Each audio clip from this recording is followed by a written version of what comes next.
যেটার ভয় ছিল ঠিক সেটাই হলো। যেমনটা আপনারা দেখতে পাচ্ছেন, আরও দুটো নতুন দেশ ইসরায়েল এবং ইরান, তাদের মধ্যে যুদ্ধ শুরু হলো। কিছুদিন আগেই ইরান ইসরায়েলের ওপরে কয়েকশো missile, rocket, ballistic missile, drone এই সব কিছু দিয়ে হামলা করেছে।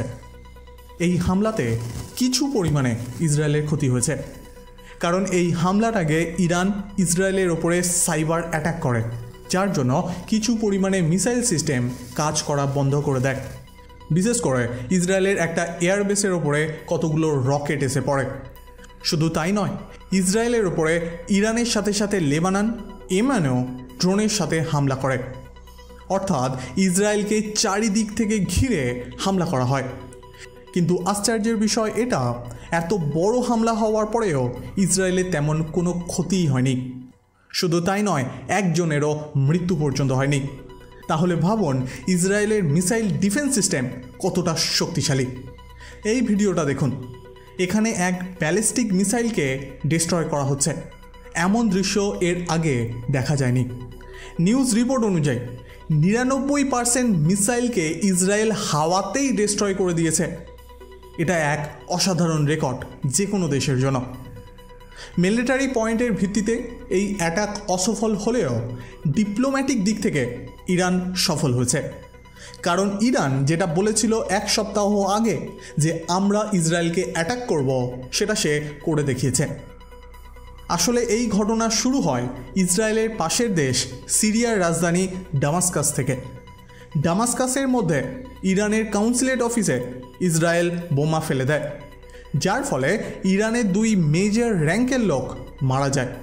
তখনই ইরান তার বদলা নেওয়ার জন্য প্রতিজ্ঞা করে। এই দুটো দেশের মধ্যে সমস্যা আজকের নয়, 45 বছর ধরে এরা একে অপরকে মারার চেষ্টা করছে। ইরান অন্য দেশের সাহায্যে লেবানন, সিরিয়া, গাজার দ্বারা ইসরায়েলের ওপরে হামলা করেছে, কিন্তু এই প্রথমবার ইরান ডাইরেক্টলি ইসরায়েলের ওপরে মিসাইল মেরেছে। ইরান জানে যে ইসরায়েল চুপ করে বসে থাকবে না, সেই জন্য ইরান তার আশেপাশের আরব দেশগুলিকে সাবধান করে দিয়েছে। কোনো দেশ যদি ইসরায়েলকে সাহায্য করে ডাইরেক্টলি বা ইনডাইরেক্টলি, তাহলে আমরা তাকেও আমাদের শত্রু মনে করব, আর তার উপরেও আমরা মিসাইল ফেলব। ইসরায়েলের কেন অন্য দেশের সাহায্যের প্রয়োজন হবে? কারণ ইসরায়েল এবং ইরানের মধ্যে অন্য আরব দেশগুলি রয়েছে। যদি ইরানকে অ্যাটাক করতে হয়, তাহলে ইসরায়েলকে এই আরব দেশের ওপর থেকে যেতে হবে। তাই ইরান এই সমস্ত আরব দেশগুলিকে প্রথম থেকেই হুমকি দিয়ে ভয় দেখিয়ে রাখছে। আর এই হুমকি সফল হতেও দেখা দিচ্ছে, কারণ কাতার এবং কুয়েত আমেরিকা ও ইসরায়েলকে বলে দিয়েছে, আপনারা যদি ইরানকে অ্যাটাক করেন তাহলে আমাদের এয়ার স্পেস ব্যবহার করবেন না।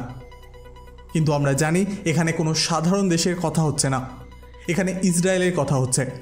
যদি ইসরায়েলের বদলা নিতেই হয়, তাহলে কোনো দেশ তাকে হামলা করতে বাধা দিতে পারবে না।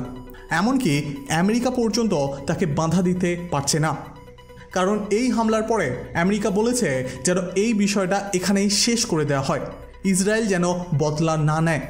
কিন্তু এখানে ইসরায়েলের নিজের ঘরে আঘাত হয়েছে, সে কি করে চুপ করে বসে থাকবে? তাই ইসরায়েল বলে দিয়েছে যে আমাকে হামলা করবে, আমি তাকে হামলা করব।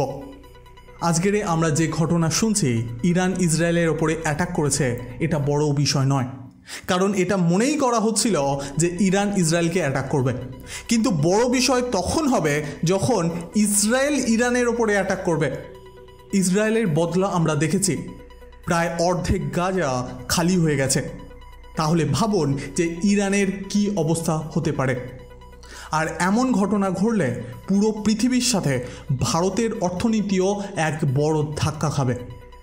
যদি মিডল ইস্টে যুদ্ধ লেগে যায়, তাহলে তেলের দাম আরও বাড়তে চলেছে। শুধু তাই নয়, তেলের দাম বাড়ার ফলে সমস্ত জিনিসপত্রের দাম বেড়ে যাবে, আর তার সাথে সাথে শেয়ার মার্কেটের অবস্থাও খুব খারাপ হবে।